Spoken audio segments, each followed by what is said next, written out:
So students of class 12, this is chapter 2 is going on. The topic is electric potential due to a group of point charges.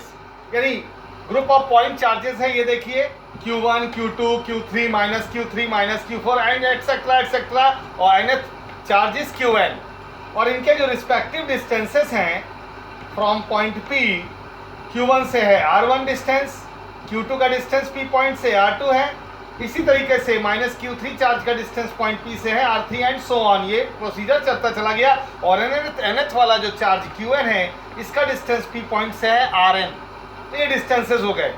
हमको करना क्या है? हमको ये करना है कि इस पॉइंट P पर इन सभी इलेक्ट्रिक चार्जेस के कारण इलेक्ट्रिक पोटेंशियल निकालना है.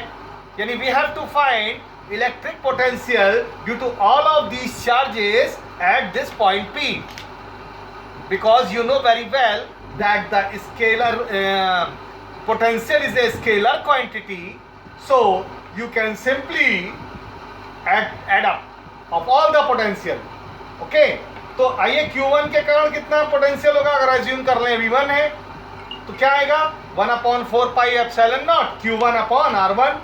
Q2 के कारण कितना आएगा यहाँ पर potential 1/4 pi epsilon not Q2 upon ये distance R2.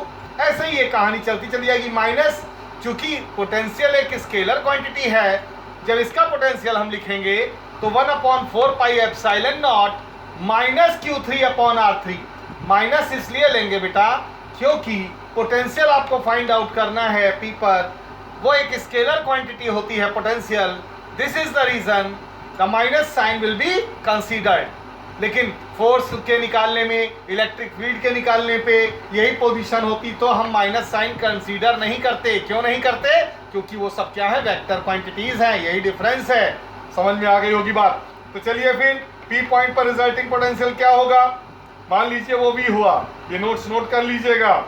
V equal to V1 plus V2 plus V3 dash dash dash Vn. Okay, V1 की वैल्यू क्या हुई इसके कारण, यानी कि 1/4 पाई एप्सिलॉन नॉट. चार्ज क्या है Q1, इसका यहाँ से P पॉइंट से डिस्टेंस कितना है R1, यानी Q1 अपॉन R1 हो गया.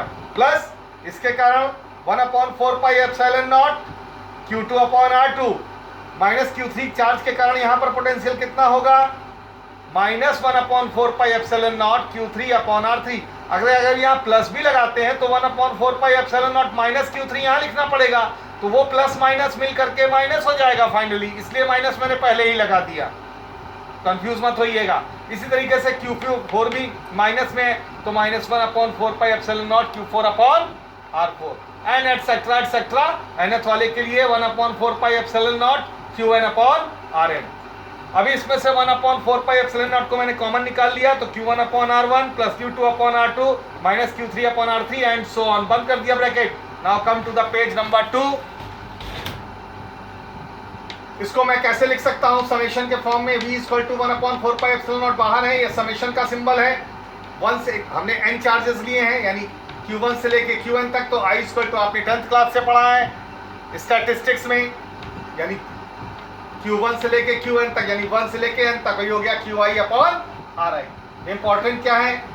इंपॉर्टेंट ये है if the charge distribution is continuous then summation in the above expression, यानी इस एक्सप्रेशन में जो समेशन होगा वो क्या होगा, यहाँ सिग्मा था, यहाँ इंटीग्रेशन हो जाएगा.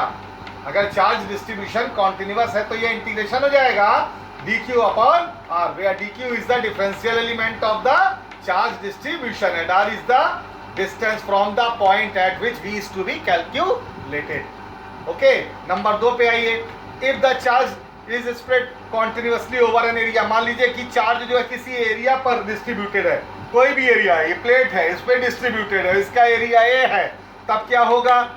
तो हमने पढ़ाया था कि जब एरिया पे होता है तो सरफेस डेंसिटी ऑफ चार्ज क्या होता है, चार्ज अपॉन एरिया. तो dq इक्वल टू छोटे से एलिमेंट पे कितना होगा, चार्ज dq इक्वल टू छोटे से एलिमेंट, इसका छोटा सा एलिमेंट dq हो गया. अगर इसका एरिया ए है तो dA होगा, और dA पर जो चार्ज है वो dq है सपोज कीजिए, तो dq equal to sigma into dA हो गया. तो density of charge distribution then v equal to क्या होगा 1/4 पाई एप्सिलॉन नॉट सिग्मा, ये इंटीग्रेशन का साइन, और dq की जगह क्या आ जाएगा सिग्मा dA, ये dq की जगह आ गया अपॉन r. एरिया इसका वो हो गया सिंबल, यानी कि हम पूरा टोटल इंटीग्रेशन निकाल के इसको बाहर करेंगे कांस्टेंट्स को। ओके, आर का जो भी रिस्पेक्टिव डिस्टेंस होगा वो रखेंगे और डी ए का ए आ जाएगा, जो भी उस सरफेस का एरिया होगा हम निकाल देंगे। आइए थर्ड पेज पर। If the charge distribution is over continuously with in a volume B, तो वॉल्यूम के लिए क्या होता है, ये रो है, सेम हो जाएगा, वहाँ surface density of charge sigma लगा था, यहाँ रो लग जाएगा, बाकी यहाँ वॉल्यूम लग जाएगा, सेम कंडीशन रहेगी, वहाँ डी ए था, यहाँ डी बी हो जाएगा। Thank you.